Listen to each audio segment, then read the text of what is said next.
맛있는 시사 이야기 맘스 시사 오늘 순서 시작하겠습니다. 안녕하십니까? 저는 이현경입니다. 반갑습니다. 일주일 동안 잘 지내셨습니까? 잘 지냈습니다. 네, 예. 김용민 PD님, 김엄마 나오셨습니다. 감사합니다. 제가 부를 때마다 기분에 따라서 이사장님이라고 불렀다가 PD님이라고 불렀다가 김엄마라고 불렀다가. 전도사도 좋습니다. 아, 괜찮습니까? 아유, 그럼요. 아, 그러시구나. 예, 목사님이 아직 안 돼. 전도사라는 호칭으로서 사람들을 웃길 수 있다면 저는 좋습니다. 아, 뭐든지 그 전도사의 앞에 뭐 붙일 수 있잖아요. 뭐 웃음 전도사 이런. 아니지. 무슨 소리 하십니까? 한국기독교장로회 서울 북노회 소속 네. 전도사라고 해주십시오. 근데 전사님. 그래야 더 웃깁니다. 예. 예, 더 웃겨요. 아, 그게 더 웃긴다는 거. 아, 그러네요. 예. 신민정 평론가님 나오셨습니다. 어서 오십시오. 네, 예. 예. 아, 지난주에 축출 이혼이 반응이 괜찮았다고요. 예, 제가 중간중간 좀 전 댓글을 보는 걸 무서워하기 때문에 잘 보진 않습니다만 네. 조회수를 계속 쉬고 있었습니다. 네네. 예. 역시 남 얘기가 내 얘기일 수도 있습니다. 네. 남 얘기가 내 얘기고. 적어도 내 얘기가 되려면은 예. 남편이 재벌 좀 돼야 됩니다. 예? 아, 축출 이혼이죠? 재벌입니까? 아, 남편 저는 재벌이에요? 뒤에 것만 축출 이혼 생각 못하고 제가 또 이 척하는데 고수라 네. 신민정 평론가님 설명해 주신 거를 마치 제가 다 아는 거냥 제 지인들한테 또 밥 먹으면서 엄청 또 얘기를 했거든요. 그랬더니 수많은 사례가 있더라고요. 그래서 최근에 아니면 그동안 이혼했던 사람들 중에 특히 이제 양육과 관련돼서 양육비. 이제 양육비 문제로 이제 광분하면서 얘기를 하다 보니까 아주 여러 가지 얘기를 듣게 됐어요. 그래서 이게 양육비 안 주시는 분들이 꽤 많던가요? 꽤 정도가 아니고요. 8명은 제때 안 주고 제대로 진짜? 안 준다고 그래요. 저는 지금까지 양육비를 제대로 준 이혼한 아빠를 본 적이 없습니다. 네. 그래요? 통계가 10명 중에 8명이 제대로 주지 않는다. 근데 제가 볼 때는 9명인 것 같습니다. 제 체감상은 그런 느낌이어서 그래서 이제 제가 10명 중에 8명은 돈으로 주고 네. 나머지 1명, 그러니까 9명이 되는 1명은 약속어음을 다 부도예요. 예. 10명 중에서 8명이 안 준다라는 건 사실 진짜 비양심이다. 이렇게 얘기를 하면서 이제 제가 들은 얘기가 굉장히 많더라고요. 많은 분들이 우리 집 옆에도 있다. 뭐 이러면서 얘기를 하시는데 보니까 아이를 달라 그래서 보통 이제 양육비를 안 주려고 양육권을 본인이 가져가는 남편들이 있어요. 그러니까 남자분들을 폄하하려고 하는 건 아닙니다. 제가 이제 들은 얘기를 하자면 근데 키우기가 싫은 거예요. 제대로 그래서 키워야죠. 시어머니가 키우시다가 두 손 두 발 다 들고 데려가라. 근데 이때 홀라당 데리고 오면 안 된답니다. 왜냐하면 양육비를 안 줄 가능성이 있으니까. 그러면 왜? 양육을 하게 됐는데 양육비를 줘야지. 근데 안 주려고 아이를 데려간 사람이 못 키우겠다고 주면서 양육비를 줄 수가 없잖아요. 아이의 양육권을 주면서. 그럼 문제가 없습니까? 그거에 대해서 양육비 안 주는 거에 대해서 책임을 물을 수 없나요? 지금 할 수 있는 건 1년쯤 소송해서 감치 6개월 하는 게 최대입니다. 네. 그래요? 네. 제대로 받은 경우도 없고요. 그리고 그 기간 동안 또 그 경제적인 부담을 소송을 건 쪽에서 또 부담을 다 져야 해야 되기 되니까. 때문에 제대로 소송을 거는 경우도 잘 없고 소송을 했어도 피곤한 경우만 많아서 제대로 받는 경우도 없고. 그래서 이 분은 땅이 좀 있었다고 합니다. 시댁에. 그래서 양육비를 일시불로 줘라. 오. 양육비를 일시불로 주면 내가 당장 데리고 가겠다. 마음은 금세 데리고 오고 싶은데 본인이 이제 아이를 제대로 키울 수 있는 역량이 지금 현재 없으니까 그래서 시어머님이 못 키우겠다고 두 손 두 발 드시면서 시어머님이 건물을 사인을 해주셨다고 합니다. 거기에 이제 LH가 신도시를 그런 건 아니고. 그런 건 아니고 알겠습니다. 너무 오래전 얘기여가지고 네. 근데 그 얘기를 듣고 이렇게까지 해야 되나 싶으면서도 새끼를 키워야 되는 엄마 입장에서 아이고. 어떤 방식을 써서라도 내 아이를 지켜야 되니까 들으면서도 쓸 대학 가서는 주지 않거든요. 미성년자일 때만 법적으로 줘야 되고 성인이 되면 이제 양육비를 주지 않아도 되는데 실질적으로 지금 20대 때 가장 많이 돈이 들어가잖아요. 그러네. 그러니까 너무 비현실적인 제도인 거죠. 손 봐야 될 게 한두 가지가 아닙니다. 그거 어떻게 바꿔야 돼요? 바꾼다면? 일단은 양육비를 협상하는 과정에서 좀 현실적이어야 돼요. 아이 30만 원으로 그 양육비를 월 30만 원? 월 30만 원, 한 명당 30만 원으로 계산하는 것부터가 좀 문제가 있다고 보거든요. 저희 딸은 학원비만 지금 저학년만 해도 30만 원은 뭐 학원비만 해도 넘어가는데 현실적이지 않은 부분부터 시작해서 주지 않을 경우에 완전히 뭐 금융거래를 제한시킨다던가 분명히 불편하게끔 만들어야 돼요. 그리고 처벌도 반드시 있어야 되고 그리고 이것뿐만이 아니라 대학과 관련한 그러니까 조금 더 현실적으로 이 제도들이 조금 보완이 돼서 실제로 돈이 들어가는 만큼 들어가는 기간만큼은 보장이 될 수 있게끔 되어야 되지 않을까.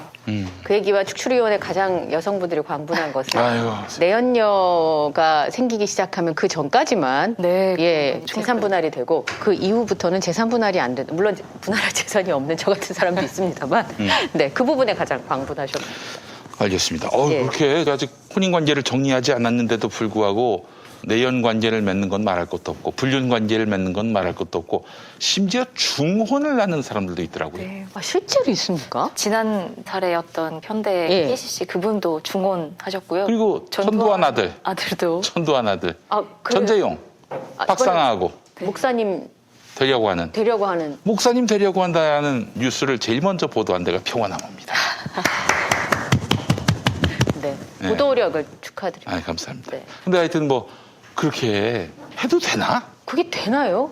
그 사람들이 무서운 게 있겠습니까? 아, 눈에 역시 뵈는 게 있겠습니까? 이게 있으니까 일단 이게 있으면 무서울 게 없어요. 네. 예. 한마디로 정리하셨어요. 무서운 게 무서울 게 있겠습니까? 없어요. 예. 그래요, 알겠습니다. 지난주에 축출 이혼과 관련해서 또한 참 거리가 먼. 많은 분들에게 큰 충격을 드렸던 것 같습니다. 네. 그래서 저희가 이 여세를 몰아서 네. 다음 주에도 이혼 얘기를 좀 해볼까. 혹시 궁금하신 분들 댓글 다셔도 되겠네요. 좋습니다. 그렇죠? 예. 예. 이혼과 관련해서 궁금해 하시는 것들 같이 얘기해 보면 좋을 것 네. 같아요. 이혼 전문 변호사. 근데 본인은 이혼을 안 해요. 신유진 변호사를 저희가 모십니다. 기대가 됩니다. 예. 이혼에 관한 모든 것들을 알려드리겠습니다. 궁금하신 거 물어보세요. 본인 사례는 아니시겠지만 네, 주변에 원래 이제 또 있으실 수 있으니까. 그러니까 본인 사례라 하더라도 예. 내 친구가 내 친구가. 이런다 하면서 얘기하면은 그 친구로 알아듣겠습니다. 네. 알겠습니다. 하여튼 뭐 궁금한 거 남겨주시면 다음 주에 전문가가 오시니까요. 네. 이 이야기를 좀 나눠보겠습니다. 자, 그래요. 오늘 여러분들께 소개해드릴 광고. 아이고. 오늘 굉장히 우아하네요. 네, 그릇이. 제가 우리 광고해주시는 우리 대마시안의 관계자분들이 아마 많이 놀라셨을 거예요. 아니, 많이 있었던 오렌지가 다 어디 갔나? 이 몸이 늙어서 몸보신 날라고 뭐가? 네. 너무 이걸 노래로 맞춰드려야 되는데. 너무 맛있어가지고 네, 그래요? 이게 감당이 안 되는 거예요, 이게. 아니, 왜 이렇게 맛있어? 야. 맛있는 게 죄였지. 오. 자, 플레이버의 선키스트 블랙 라벨 고당도 오렌지. 네, 그렇습니다. 이미 블랙 라벨이라는 데서 그 어떤 당도가 느껴지지 않습니까? 그렇죠. 당도 보장. 선키스트 블랙 라벨은 당도가 가장 높은 고당도 네이블 오렌지. 네이블이란 이제 배꼽이란 뜻인데 네. 오렌지 아래쪽이 배꼽 모양을 하고 있어서 붙여진 이름입니다. 예, 그래요. 씨가 없고 당도가 높아서 주로 생과용으로 많이 이용되는데 거기에 부착되는 선키스트의 프리미엄 상품입니다.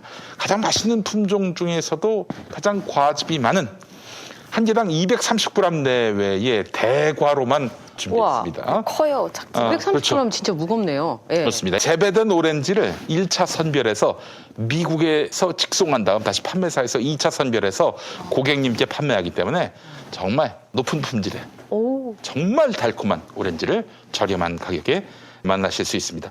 10개, 20개, 30개, 72개로 세트로 파는데 72개를 추천합니다. 왜냐? 72개를 안 먹을 수가 없어요. 10개 했다가는 후회합니다. 땅을 치고 통곡해요.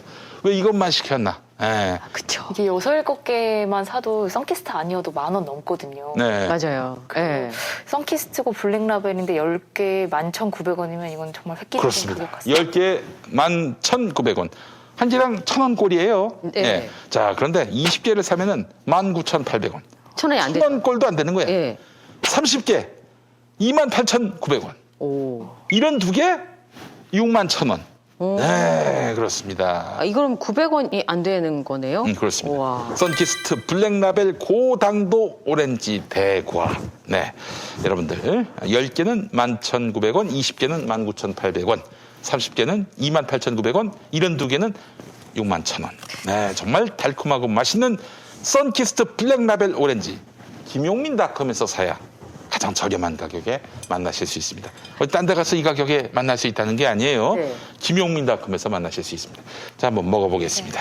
아이고. 신민현 평론가 말씀하신 아무 계속 기다렸어요. 계속 기다려. 입에서 기다려. 들어서. 와. 이렇게 달 수가 없어요.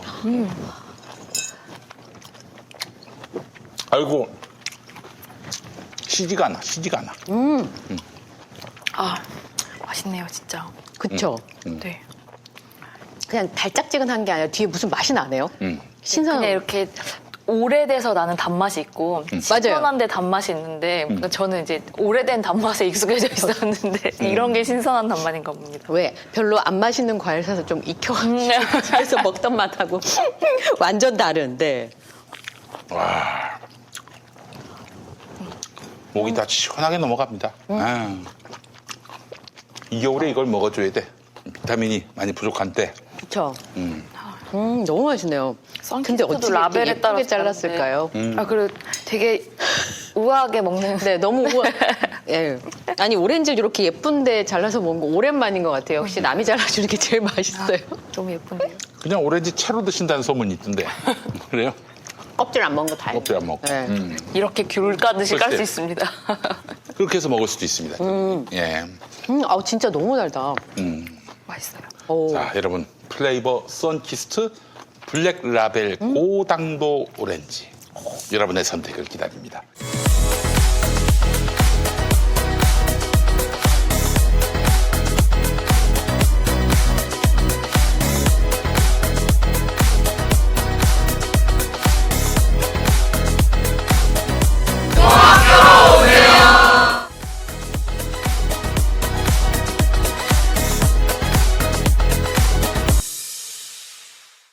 아, 그래요. 정말 맛있는 선키스트 오렌지를 먹고 저희가 또 새로운 힘을 얻고 이야기를 펼쳐가 보도록 할 텐데 오늘 어떤 얘기? 우리 LH 얘기 안 할 수 없죠. 네. LH. 광명이랑 시흥이 이제 3기 신도시로 선정이 됐는데요. 이 선정되기 전에 이미 알고 있었던 내부 정보를 활용해서 LH 전 직원 그리고 현 직원이 사전 투기를 했다는 의혹이 제기됐는데 의혹이 아니라 점점 사실로 밝혀지고 있고 그 규모와 전문성이 아주 도드라지게 드러나면서 정말 분노를 금치 않을 수가 없습니다. 일단 LH가 어떤 회사인지를 좀 우리가 알 필요가 있어요. 원래 여기 이제 한국주택공사가 있고요. 대한주택공사였나? 아무튼 뭐 또 토지개발공사였나요? 토지공사, 토지공사였던 것 같아요. 아, 하여튼 뭐 거기 두 군데가 합쳐졌어요. MB 때. MB 때 합쳐졌어요. MB 때 합쳐졌어요. 예. 그래서 한국토지주택공사고 이름이 너무 길어서 영문자 LH. 네. LH. LH가 뭐의 약자인가 봤더니 랜드 앤 하우징. 아, 쉽네요. 네. 네. 그러니까 토지와 주택. 랜드 앤 하우징. LH. 네.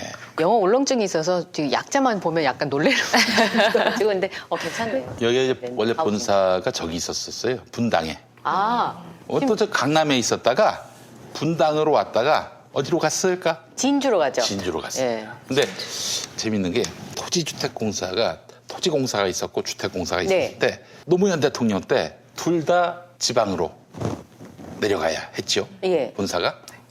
근데 주택공사는 전주 그리고 토지공사는 진주. 네. 전주와 진주 한 끗 차이인데도 불구하고 거리는 굉장히 멀고 그렇죠. 결국 진주로 갔습니다. 네. 진주로. 근데 이번에 나온 거 보니까 그게 정확한 표현인지 모르겠는데 타짜의 솜씨다.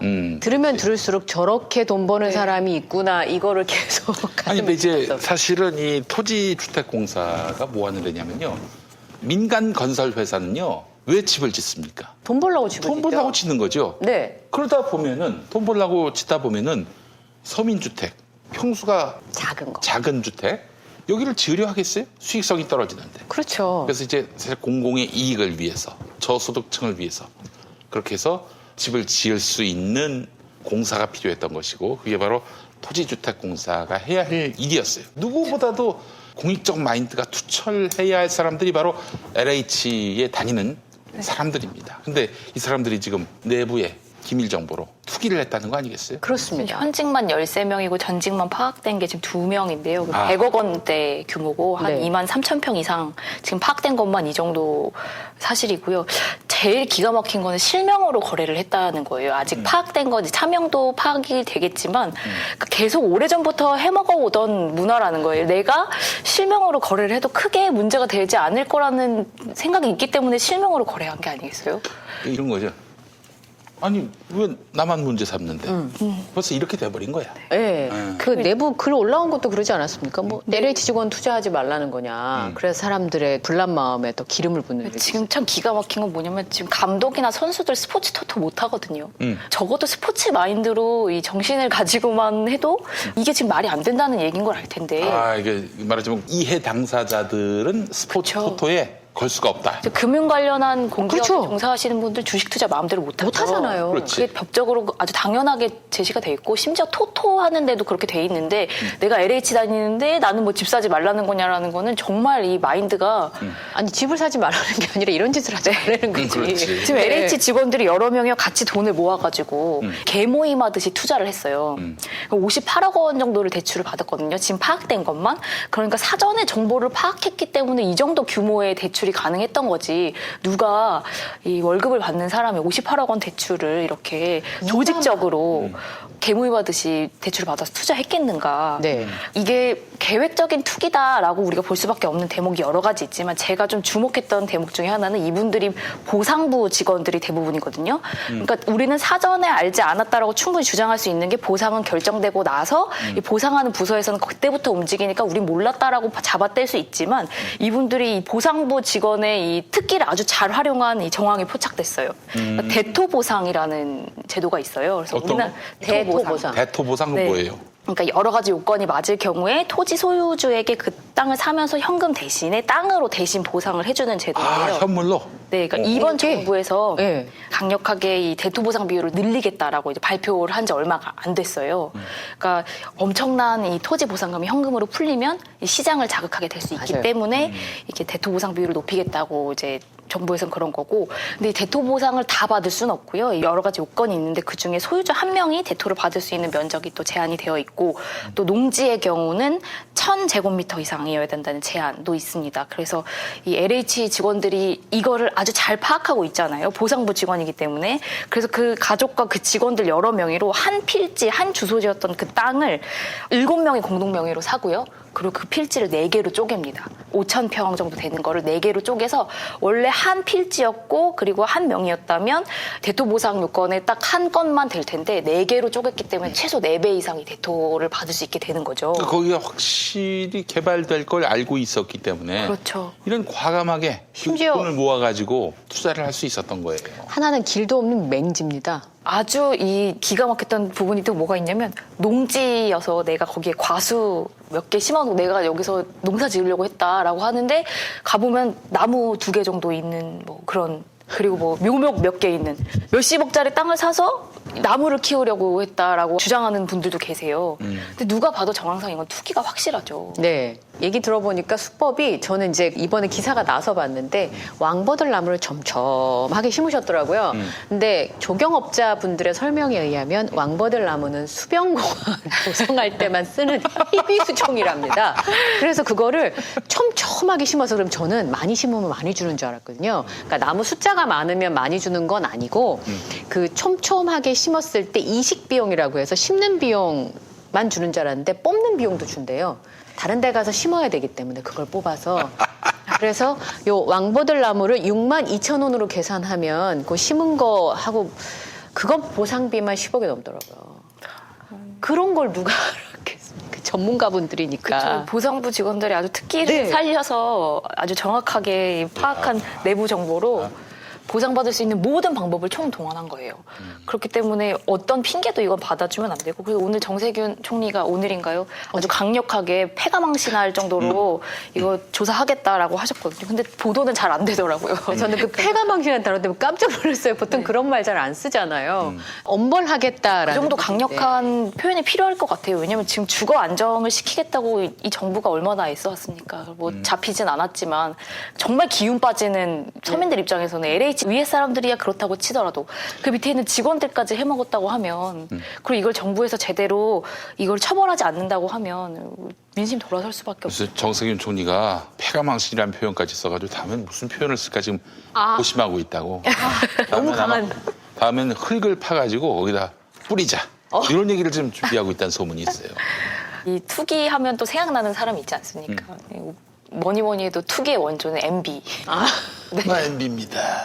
제가 전국적인 지도를 하나 지금 제가 출력을 못 해왔는데 한 70년대 후반부터 90년대 초반까지 MB에 직접 이 모든 차명 계좌를 관리했던 재산관리인으로 볼 수 있는 처남이 예. 있잖아요. 김재정. 네, 그분이 이름부터 김재정이야. 네, 재정입니다. 아, 그러네요. 재정. 전 이름만 기억하고 성을 기억을 못해요. 그분이 한 10년에서 15년 사이에 사고 팔았던 땅을 한번 지도에서 체크를 해봤거든요. 일단 우리가 잘 알고 있는 거는 70년대 후반에 이 현세건설 사장이 되던 시기에 이제 박정희 대통령이 이제 행정수도 를 임시로 옮기겠다라고 하면서 이제 충북 옥천이 거기에서 이제 얘기가 많이 나왔는데요. 이미 그 충북 옥천에 그 시기 발표나기 이전에 엄청난 땅을 사들입니다. 처음부터. 네. 그래서 충북 옥천을 시작으로 당진도 있는데요. 당진은 왜 그랬냐? 봤더니 당진은 이제 서해안 매립이 시작되던 그 시기에 이제 그 시기에 7,000원이었던 땅이 30만 원까지 오르는 그런 폭등이 있었거든요. 그래서 이제 아산 신항이 생긴다라고 했던 그런 그 당진 그리고 또 저기 또 강원도 고성도 가요. 고성. 고성 왜요? 고성은 세계 잼버리 대회라고 그 보이스카우트 그래, 있었어요, 그래. 있었어요. 네. 그저 미시령 가다 보면은 네. 고개 쪽에 있어요. 거기가 대명콘도 쪽에. 네, 거기가 이제 갑자기 급등해서 국세청이 관리 지역으로 정했던 지역이 바로 고성이에요. 거기까지도 다 손을 댔고 또 시화지구와 관련해서 네. 있었던 화성 그리고 저기 대전 유성구에도 산을 샀더라고요. 그래서 왜 그런가 했더니 얼마 잼버리? 지나지 않아서 관광 특구로 지정이 됐어요. 아 그래요. 그거 이제 유성온천이죠. 네. 그리고 나서 경북 영주에도 또 샀어요. 영주에 경북 뭐야? 영주는 왜 그랬나 했더니 얼마 지나지 않아서 군에서 시로 승격이 됩니다. 2년 뒤에. 영주시. 네. 그러니까 이런 우리가 뭐 다스나 강남에 관련해서는 많이 들었지만 전국적으로 얼마나 여의도 규모가 넘는 땅을 전국적으로 사들인 그 지도를 체크해 보면요. 부동산 투기를 논하려면 이분을 거치지 않고는 전 저렇게 땅을 많이 샀는지 몰랐네요. 그런데 이제 지금 부산시장 후보가 되신 박형준 후보가 대변인 시절에 말했던 거 뭐냐면 이건 김 씨가 부동산을 사고 판 것이지 개인적인 경제적인 활동으로 봐야지 이명박 후보하고는 전혀 관련이 없다라는 주어가 아니라는 거예요? 그런데 우리가 더 자세히 촘촘히 들여다보면 기가 막힌 게 시와와 관련해서는 현대가 당시에 방조제공사로 다 들어갔던 그러니까 이 현대 사장으로서부터 시작해서 모든 내부 정보를 가질 수 있었던 그 모든 시기가 다 맞물립니다.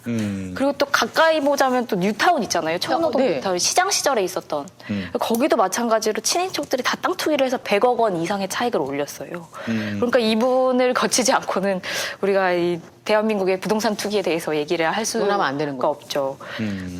저는 이번에 이제 이게 엄청나게 모두가 놀랄만한 일이지만 이게 다행히 지금이라도 이런 그 관행들 우리가 딱 봐도 지금 이번 정부에서만 일어난 게 아니라는 걸 우리가 알 수 있잖아요.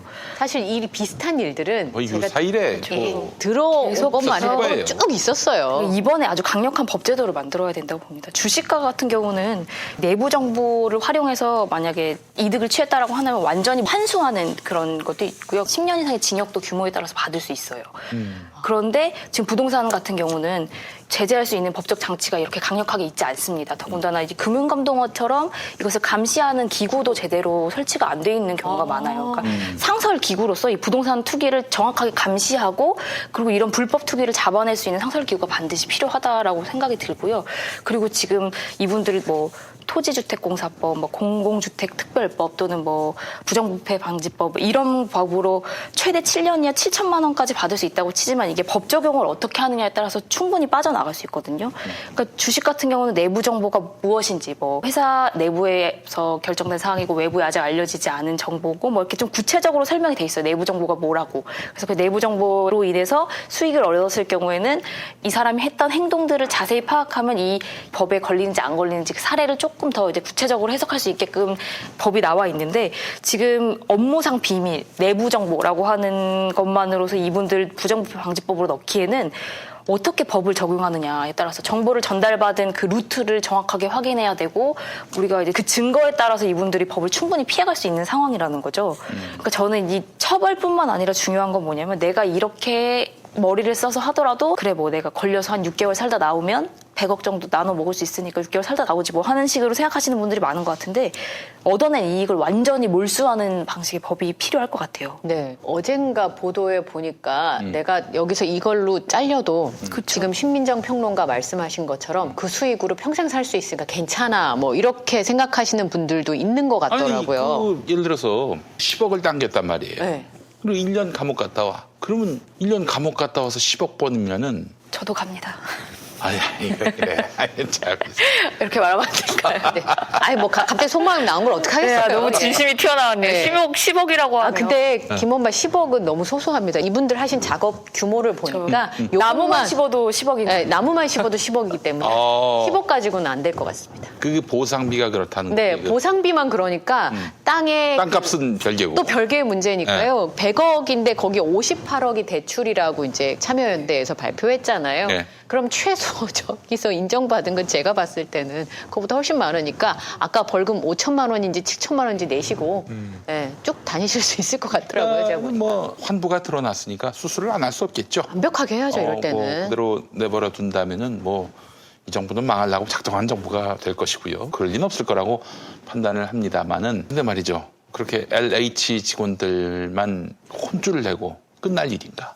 어디까지 가요? 국토부와 관련 지자체 그리고 깊게 청와대까지도 다 이게 조사 아니, 왜 범위를 기획재정부는 넓혔다가- 빼십니까? 아, 기획재정부 장관이 지금 사과를 했잖아요. 엄벌에 처한다고 하지 않았습니까? 네. 그분들에게는 정보가 없었을까요? 그렇진 않겠어요. 그리고 없죠. 그 저기 LH 직원들한테 이렇게 아주 시원하게 대출해준 데가 어딥니까? 농협입니다. NH, 예. LH가 아닌 NH. NH군요. 이 사람들은 왜 이렇게 화끈하게 밀어줬을까? 그렇죠. 우리가 화끈하게 그게 안 되는 밀어준 대상이 누굽니까? LH 직원들이야. 네. 그 맹지에 가까운 땅을 예, 막 길도 살라고 없는 땅을. 예.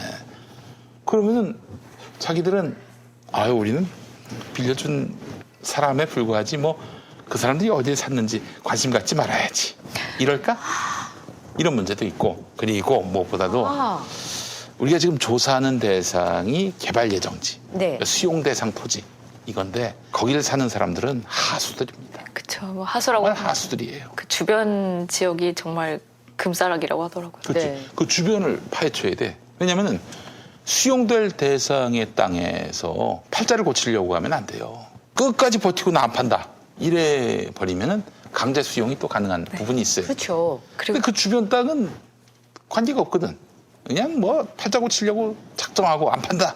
버티면은 부르는 대로 사실 이렇게 보상해 줄 수밖에 없는 것이고 진정한 고수들은 주변 땅을 삽니다. 또 흔적이 덜 남는다고 하더라고요. 네, 그렇지. 그 수용 예정지에서는 이름이 탈탈 털릴 가능성이 있기 때문에 거기서는 한 발자국 물러나서 주변 지역을 사면 그렇게 조사 대상에 포함이 되지 않을 그렇죠. 안전성과 또 마음대로 버틸 수 있는 수익성까지 진짜 고수들은 그 주변을 노린다고 그렇지. 하더라고요. 진범들은 그 주변에 있다고 보시면 됩니다. 그러니까 이번에 드러나신 분들은 어쩌면 그런 분들에 비하면 하수일 수도 있다. 그렇지. 그렇죠. 나무를 10억에 팔 수 있는 분들도 하수인 겁니다. 그러면 도대체 뭐 예전에는 떠도는 소문들은 많았잖아요. 지방에 가면은 이제 지적과라 그래서 이렇게 땅 평가해 주시는 분, 그분들의 친인척들이 그렇게 부동산에 투자를 해서 성공하신 예들이 많아서 그분들은 하시지 않지만 알고 있었던 거 아니야? 우리 이제 마음속으로 의심을 하는 경우가 있었습니다만 이번에 드러난 거 보니까 예, 뭐 그건 의심이지 사실 뭐 드러난 증거가 있는 건 아니었었는데 이번에 말씀 듣고 보니까 전 나무에서 좀 쓰러지긴 했는데요. 김엄마 얘기 들어보니까 나무에 쓰러질 일이 아니네요. 그래. 테두리에 계신 분들 피자는 테두리 맛 없는데 땅은 테두리가 아니, 그- 핵심이군요. 그 테두리에다가 치즈 치즈 넣으면 맛있어요. 그래도 안에보단 안 맛있어요. 근데 어쨌든 그런 부분들까지 다 도려내야 되고 제일 중요한 거는 신민정 평론가 말씀하신 그런 거예요. 그런 짓을 못하게 그래서 이익을 봤으면 아 몸빵하고 나와서 그냥 누리고 떵떵거리고 살면 돼. 이거 못하게 몰수해버릴 수 있도록 이익을 환수할 수 있도록 그런 거 안 하지 않겠습니까? 반드시 그런 법이 필요할 것 같고 또 예. 부동산 시장 규모가 지금 주식 시장에 비할 바가 아니잖아요. 우리나라 경우에. 근데 주식시장은 이제 좀 길을 펴려고 하는 상황 아닙니까? 그렇죠. 그런데 이제 주식 관련해서는 그래도 그나마 이제 법이 환수하거나 뭐 강력한 제재 조항들이 있는데 지금 부동산 시장 관련해서는 거의 우리가 이런 것들을 가려낼 수 있는 법적 장치나 기구가 없어요. 아예 법망이 너무 엉성하군요. 이제 이거 이제 입법부에서 이제 이것과 관련해서 법들도 좀 필요할 것 같고 상설 기구를 좀 설치를 해서 제대로 된 감시 감독이 좀 필요할 것 같습니다. 그것도 그렇지만은 기본적으로 우리 부동산 시장에 찬물을 끼얹을 필요가 있겠다. 아, 이런 찬물을 얘기하면 끼얹을 또 역적이 될 수 있을지 모르겠습니다만은 장기적으로 우리의 자식들이 이 부동산 때문에 정말 영끌을 해야 되는 이런 세상을 물려주고 싶습니까? 그런 의미에서 보면은 또 자꾸 이렇게 얘기하면 제 정치적인 어떤 지향점이 자꾸 드러나는 것 같아서. 다 아는데 뭐 부담입니다만 혹여나 네. 김용민이가 특정 대선 후보를 민다 이런 식으로 아시는 분들이 있을까봐 염려가 됩니다. 우리는 정책을 보고 정책을 보시는 거 아닌가요? 필요한 그렇습니다. 것들. 네. 네. 지금 당장 필요한 것들이 무엇인지를 얘기하다 보면 뭐 네, 뭐. 저는 그래서 현실적으로 가장 기특하고 그야말로 신박한 아이디어는 기본주택이라고 봅니다. 이 기본주택은 무주택자, 그러니까 사회적으로 좀 어려운 계층뿐만 아니라 아예 집이 없는 사람들은 다 분양받을 수 있는 무주택자를 위한 기본주택. 이게 가장 실효성이 있지 않겠는가. 그러면 네. 이제 선택지가 생기는 거예요. 집 없는 분들은 연끌을 해가지고 집을 사지 않아도 다른 데 기본주택 들어가지 뭐. 근데 기본주택도 굉장히 럭셔리해요. 네. 역세권이니까. 역세권이더라고요. 공사하고 있는 곳들 보니까 그래서 저도 좀 관심이 생겼습니다. 저도 아이를 키우는 입장에서 그렇죠. 도저히 이 집 문제를 해결할 수가 없어서 아울러 판타스틱한 조식 제공이 또 와 되고 있어요. 조식 제공 아파트가 있는데 관리비가 200만 원이라는 소문을 제가 들었습니다. 아니 저는 제일 무식하군요. 주식 제공 아파트 있는지 모르고 있다가 네. 아 그런 거 있구나 이렇게. 네. 아니 뭐 스파도 있고 뭐 그런 그 민간 아파트는 있는데 네. 조식 제공이라는 카드를 지금 갖고 이렇게 해서 기본주택이 준비되고 있습니다. 아, 이렇게 이거는 된다면은 뭐 정말 혁명적입니다. 예. 혁신적이고. 그러면 사실은 이제 어떤 생각이 들겠어요. 야, 뭐 굳이 뭐 내가 집을 가질 필요가 있냐. 또 평수도 다양해요. 그래서 뭐 저기 한 50평짜리도 지금 구상 중인 걸로 알고 넓은 있는데. 것도. 그러면은 뭐 사실 가격도 주변 시세의 거의 뭐 절반 가까이 적다고 하고요. 액수가 월세가 이럴 것 같으면은 뭐 왜 집을 굳이 사가지고 이렇게 물론 이제 팔 때 엄청난 시세 차익을 또 구현할 수 있다는 점이 좋긴 하지만은 기본주택이 생겨가지고 더 이상 부동산으로 팔자고 칠 일이 없다라고 판단되는 상황이 온다면은 저는 이제 기본주택이 대세가 될 것이고 전 또 무엇보다도 부동산은 땅은 공공의 것입니다. 그렇잖아요. 그렇죠. 땅이 왜 내 거예요? 공공의 것이지. 그렇게 생각하지 않으시는 분들이 계속 이렇게 문제를 일으키는 그렇지. 거죠. 그렇죠. 예. 그 이게 토지 공개념이라는 건데 땅은 공공의 것입니다. 그래서 예전에 그 우리 홍준표 형님, 그 형님이 서울시장 나올 때였을 거예요. 아마 그때가 그때 반값 아파트 공약을 네. 했습니다. 그 어떤 원리인가 봤더니 용적률을 그냥 확 높이고 그런 다음에 땅은 공공이 소유하고 집만. 집만. 그러니까 반값이 될 수 있는 거야. 그렇죠. 예. 충분히. 와, 이거 뭐 대단한 좌파 정책인데 뭐 그렇게 땅을 공공이 소유하고 집도 소유를 공공이 하되 그 사람이 들어가면은 그냥 뭐 평생 또 살 수 있도록 반영구적으로 살 수 있도록 최소 30년. 지금도 사실 최소 30년이죠 대출은. 그리고 새로 나온 대출 이제 40년짜리가 나온다잖아요. 그 예전에 일본 만화 영화 볼 때 짱구에 보면 아빠가 맨날 그 맥주를 먹으면서 주택 대출 30년 얼마나 받는지를 짱구가 맨날 얘기해줘요 아빠한테. 회사가 힘들다고 할 때마다 아빠 주택 대출이 얼마나 받았어 그래서 아니 무슨 대출을 30년씩 갚어 이랬거든요 제가 그 남 얘기가 만화 처음으로. 아닙니다. 근데 지금 생각하니까 갚을 수 있는 것만도 대단하구나 이런 생각이 들어요. 그래서 네. 우리 저 국민들도 땅은 내 것이 아니다. 공공의 것이다. 공공의 것이라면은 공공이 나를 배반하지 않는 이상은 나를 함부로 내쫓거나 갑자기 뭐 1,000만 원, 2,000만 원 전세금 올려달라. 이럴 그렇죠. 일이 없는 거예요. 맞습니다. 예. 아니, 가져서 뭐하게? 뭐 죽고 나서 관에다 집문서 넣어봐야 그게 자기 거가 됩니까? 죽어서도? 그런 건 아니니까 조금은 좀 우리가 의식을 좀 바꿀 필요가 있지 않겠는가. 그래서 굳이 뭐 집을 가질 필요가 있나? 굳이 땅을 가질 필요가 있나? 가져서 팔자를 고치겠나 하는 생각들이 머리에 좀 상식이 되면 얼마나 좋겠는가. 안타까운 건 이제 지역 카페를 제가 이사 가서 한번 가입해 봤어요. 그러면 이제 알짜 정보들이 있잖아요. 네. 그런데 요즘 지역 카페들은 다 우리 아파트가 얼마에 팔렸는지만 관심사가 모두 다 부동산이에요. 거기에 이제 제가 공감하는 댓글들 몇 개 달렸는데 여기 우리 아이 키우면서 좋은 정보들 같이 공유하고 또 살만나는 동네 만들려고 만들었던 카페인데 갈수록 정보가 다 부동산 정보만 왔다 갔다 해서 참 삭막해지는 것 같다라는 댓글이 있더라고요. 저도 공감했어요. 모두의 관심사가 다 부동산인 그리고 집인 이 세상이 너무 삭막하고 힘든 것 같아요. 네.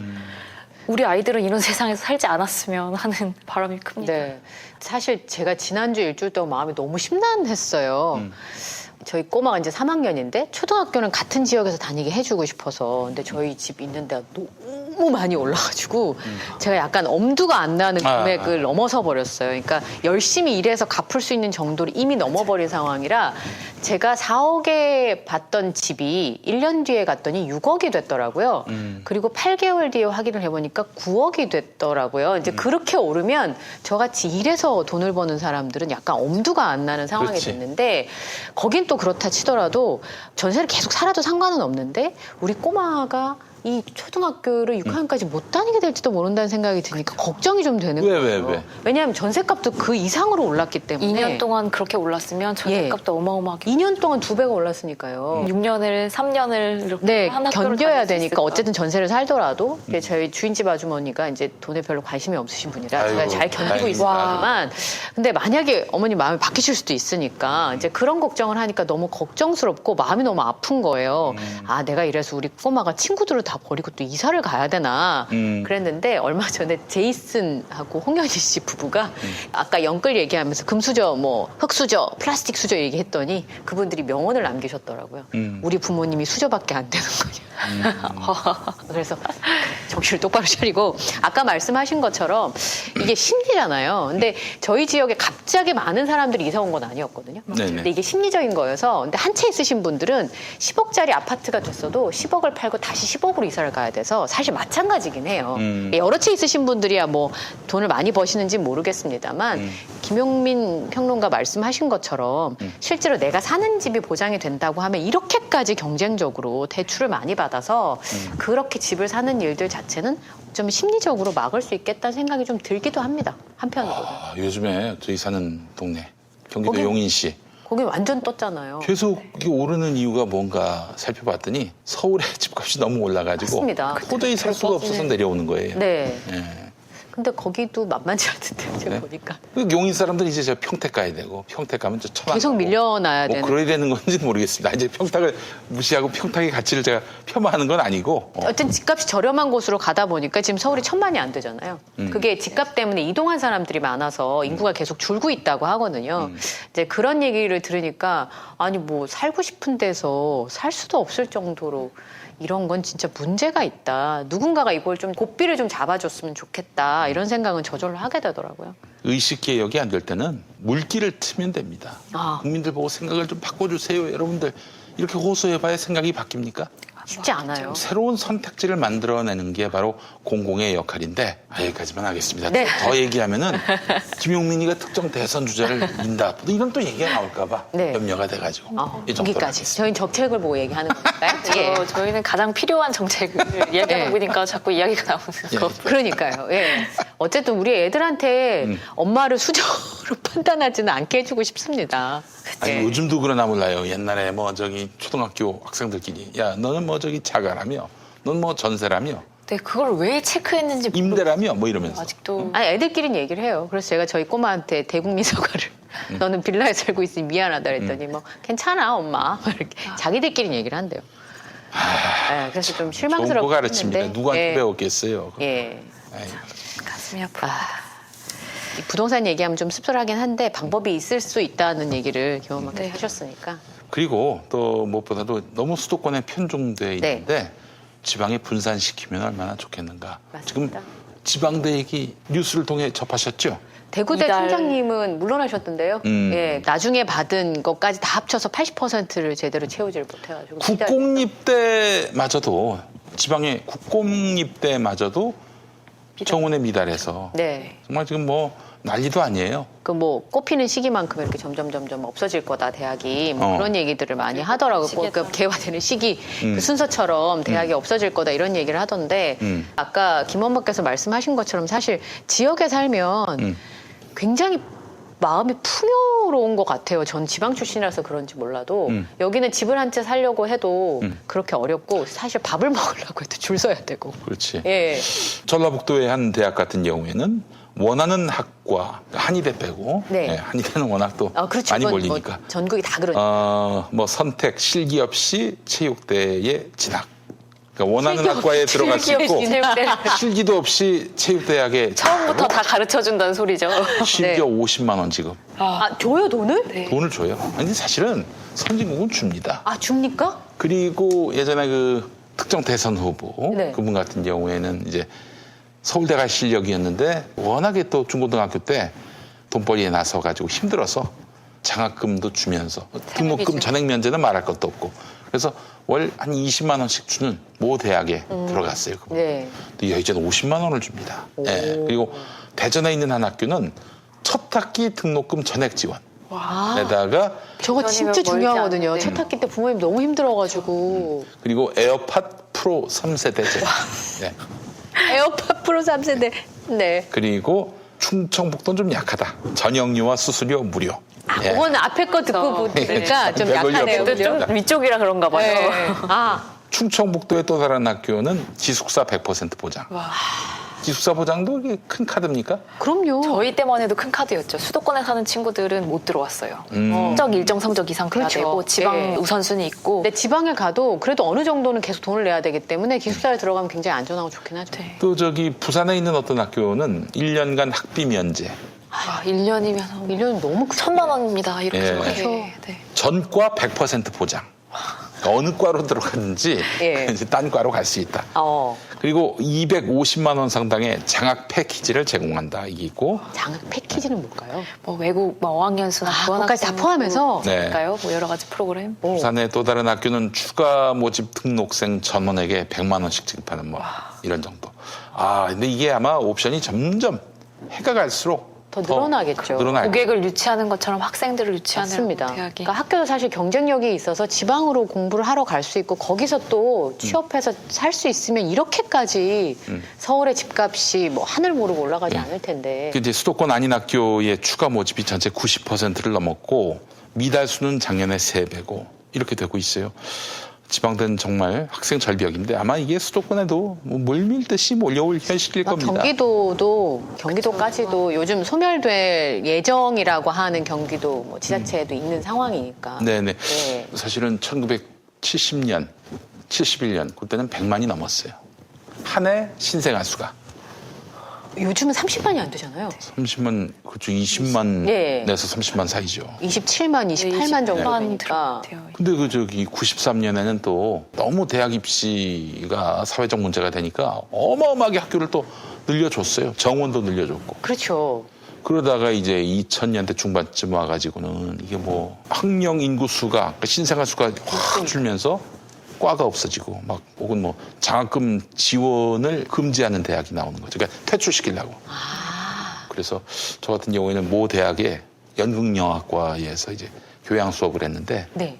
과가 없어졌어요. 네. 연극영화과가 없어지기도 하는군요. 학과 통폐합이 저희 때, 그러니까 제가 06학번인데요. 네. 저희 때 학과 통폐합이 이제 시작되기 시작해서 제가 졸업하고 이제 대학원 가던 시기에 통폐합 문제로 많은 대학교에서 들고 일어나는 경우가 많았어요. 예. 저는 이제 제가 나온 학교는 다른 학교랑 합쳤어요. 그런 경우도 학교하고 학교를. 예, 학교하고 학교를 합쳤는데 물론 이제 공립이어서 이게 합치기가 어렵지 않았던 측면이 있기는 한데 저희 학교를 졸업한 친구들은 좀 불만이긴 했어요. 그러니까 내가 졸업한 학교가 그대로가 아니라는 것에 대해서 불만이긴 했는데 어쩔 수 없는 상황이더라고요. 지금 상황을 보니까. 학교가 살아남으려면 팔다리 자르듯이 학과 잘라내고 그렇죠. 통폐합하고 그렇게 하면서 지금 10년 정도, 10년 이상 버텨온 대학들이 많죠. 네. 근데 앞으로는 큰 좀 더 어려워지지 않을까 이런 생각이 들더라고요. 그래서 얼마 전에도 그런 얘기 했었어요. 애기들 엄마들끼리. 이번에 아이들이 입학하고 이제 그 서버 프로그램 다운되고 막 이래가지고 원격 수업 때문에 단톡방에서 엄마들이 막 얘기를 하다가 워킹맘들은 그걸 따라갈 수가 없잖아요. 옆에서 다 지켜보고 해줄 수가 없으니까 그렇지. 네. 속이 너무 타고 속상해서 일하는 엄마들끼리 앉아서 얘기하다가 우리 때는 20 몇 명이면 진짜 가뿐했는데 저는 70 몇 번 있는 학교를 졸업했거든요. 초등학교 때. 그래서 오전 오후반 있을 때 저희 꼬마한테 오전 오후반 설명했다가 왜 학교를 하루에 2번 들었습니다. 아유, 네, 정말 그런 시기가 있었는데 지금은 이제 대학이 경쟁력이 없으면 살아남을 수 없는. 네. 그래요. 어떤 학교 같은 경우에는 학교 이름이 아주 웅장합니다. 서울대도 아니고 한국대학도 아니고 아시아대학교라고 있었어요. 아시아대학교. 아시아대학. 대구 경산에 있는 학교였는데 네. 학교가 없어졌어요. 강제 폐교된 거야. 비리 때문에 없어진 것이기 때문에 뭐 학령 인구가 줄어가지고 없어졌다고 말할 수는 없겠는데 근데 군대 갔다 온 학생들은 학교가 없어졌어. 그럼 어떻게 해야 돼요? 글쎄 말이야. 그거 어떻게 된지 그래서 모르겠어요. 없어지면 그 옆에 학교로 옮길 수 있도록 해. 지난번에 서남대인지 거기도 이제 폐지한다 이렇게 얘기하면서 주변 학교로 옮겨주긴 하던데 참 대책이 없네요. 거기 재학생들은. 예, 그래서 이제 학생 처리 대책을 제출을 해야 되는데 재단이 예. 교육당국에다가 제출하지 않고 그냥 학생 관련 서류, 컴퓨터 전산 이런 거 다 폐기해 버렸대요. 그래서 자기는 합격해가지고 등록금 내고 다녔는데 최종 학력이 고졸이 돼버린 학생이 200명이나 됐다. 너무 무책임하다. 예, 이런 일이 발생하기도 했습니다. 오. 예. 아 그래요. 근데 사실은 대학이 없어지면은 대학만 없어지는 게 아니라 그 대학 주변에 상가부터 상가 혹은 거기서 이제 경제 생태계가 이제 다 모여. 형성되지 않습니까? 거기도 뭐 다 그냥 끝장이 나는 거지. 서남대 봐봐요 지금. 예. 뼈가 됐습니다. 원룸가 뭐 근처 식당가 뭐 전부 다 예. 완전히 주저앉습니다. 맞습니다. 이번에는 사실은 온라인 수업을 하면서도 서울에 있는 대학도 대학가 주변에 상가에서 이제 자영업하시는 분들이 네. 너무 어려워지긴 했는데요. 그래도 서울이나 수도권은 그나마 학생들이 많기 때문에 움직이기도 하고. 근데 아까 말씀하신 건 지방은 숨을 쉴 수가 없을 정도로 좀 심각한 상황이라는 생각이 좀 들어요. 일정의 산업이 없는 데는 사실 대학이 산업이거든요. 그렇죠. 사실 예. 그런 곳에서는. 예. 근데 저렇게 사라지게 되면 그 주변의 생계까지 위협을 받을 수 있는 상황이어서 좀 대책이 좀 필요할 것 같긴 하네요. 네. 참 그래서 이제 뉴노멀은 관심 있는 사람들만의 뉴노멀이 아닙니다. 뉴노멀을 우리가 모두 대비해야 되겠다. 네. 한 해에 20만밖에 태어나지 않는 세상을 우리가 이제 앞으로 설계를 해야 되는 거고 부풀려진 것이 있다면은 당연히 구조 조정을 해야 되는 것이고요. 그런 의미에서 보면은 부동산 이 거품에 대해서 이게 정상이다라고 생각하면은 큰일 납니다. 그렇죠. 예. 그럼 생각을 바꿀 때가 된 것 같아요. 예. 자, 오늘 저희가 이런 얘기를 해봤고요. 아까 꽃피는 얘기 제가 잠깐 했었는데 봄 얘기를 저희가 다음 순서에 네. 봄에 맛있는 얘기를 좀 해보도록 하겠습니다. 손님. 혀준. 예. 혀준. 혀준. 허준이 아니라 아니고 요즘 혀준이라는 네. 별명을 갖고 있습니다. 네, 모시고 말씀 듣도록 하겠습니다.